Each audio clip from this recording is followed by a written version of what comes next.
Hai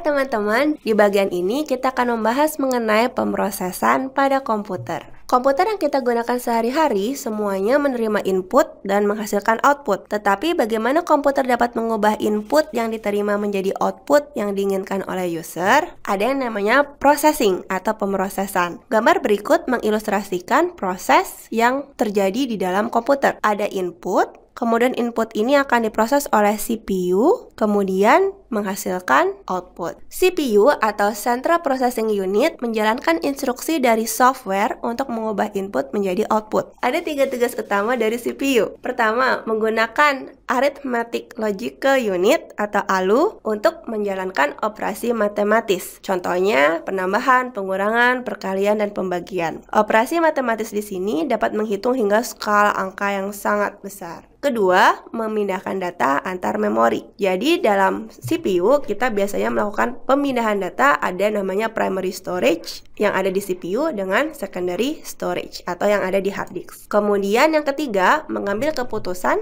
dan menjalankan instruksi selanjutnya berdasarkan keputusan sebelumnya. Yang ketiga ini menjalankan instruksi programming. Selain CPU, kita juga mengenal istilah GPU atau Graphical Processing Unit. GPU sebenarnya mirip dengan CPU. Bedanya hanya untuk GPU pemrosesan datanya dilakukan dalam bentuk matriks yang sangat besar. Sehingga GPU ini dinilai sangat baik untuk memproses data-data berupa gambar. Makanya untuk game, karena dia menggunakan gambar dengan intensitas yang begitu tinggi, biasanya kita membutuhkan GPU card. GPU card ini menghasilkan banyak panas, sehingga biasanya GPU card perlu diletakkan di dekat fan atau kipas angin. Selain itu, GPU juga relatif hemat listrik. Penggunaan GPU biasanya memakan listrik yang lebih murah daripada penggunaan CPU yang banyak. Dalam pemrosesan komputer, kita mengenal istilah hukum Morse atau Moore's Law. Moore's Law ini dicetuskan oleh Gordon Moore, co-founder dari Intel, yang waktu itu mengamati bahwa pada tahun 1975 ada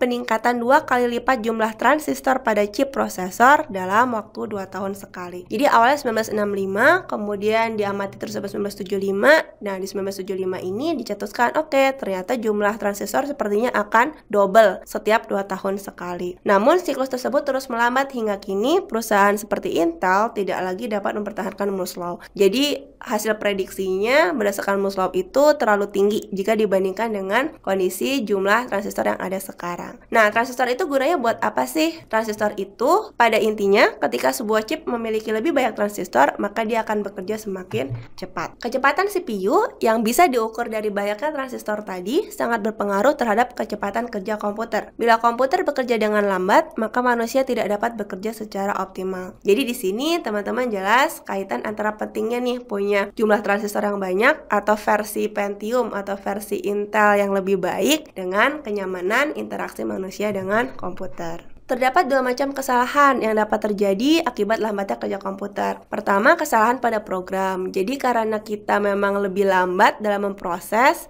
akhirnya program jadi membuat kesalahan. Nah, yang kedua adalah kesalahan yang terjadi akibat respon yang terlambat. Jadi kalau misalkan kita nggak ngeh, kalau sebenarnya kita sudah ngeklik tapi kita nungguin lama, kita berasa kayak belum ngeklik, jadi kita ngeklik 2 kali. Nah, itu akibat respon yang terlambat. Kalau respon yang terlambat, ya berarti kita mungkin masih bisa menggunakan aplikasinya, tapi responnya saja yang terlambat. Tetapi kalau untuk kesalahan yang pertama, programnya sendiri menjadi salah karena eksekusinya lambat. Standar untuk kecepatan pemrosesan itu ada 3. Jadi 0,1 detik itu untuk user ketika mereka sedang real time interaction. Jadi misalkan saya lagi ngegambar pakai aplikasi apa gitu. Nah, itu respon yang saya harapkan adalah 0,1 detik. Kemudian 1 detik. 1 detik itu untuk menavigasi suatu menu gitu, atau misalkan membuka membuka suatu halaman baru di website. Kemudian 10 detik. 10 detik ini adalah batasan untuk user mengerjakan suatu task tersebut. Jadi misalkan dia membuka atau memproses sesuatu atau membuka sesuatu, nah dia paling lama bisa menunggu sebanyak 10 detik. Jadi ada 0,1 detik itu ketika lagi real time interaction, ada 1 detik itu ketika kita sedang menavigasi sesuatu, kemudian 10 detik ketika kita sedang menjalankan task tertentu. Nah, dengan berkembangnya teknologi, sekarang kita banyak berinteraksi dengan network system. Jadi dalam network system itu ada jaringan, ada beberapa komputer yang bekerja sama untuk menghasilkan sesuatu yang lebih besar daripada jika menggunakan hanya satu komputer. Contohnya kalau di kantor ada namanya LAN, Local Area Network. Interaksi antara manusia dengan komputer akan terbuka menjadi open loop, berarti feedback yang kita dapatkan dari input kita terhadap komputer dapat berbeda-beda untuk masing-masing orang. Sebagai contoh nih, saya mengakses aplikasi transportasi online, kemudian lagi peak hour, nah saya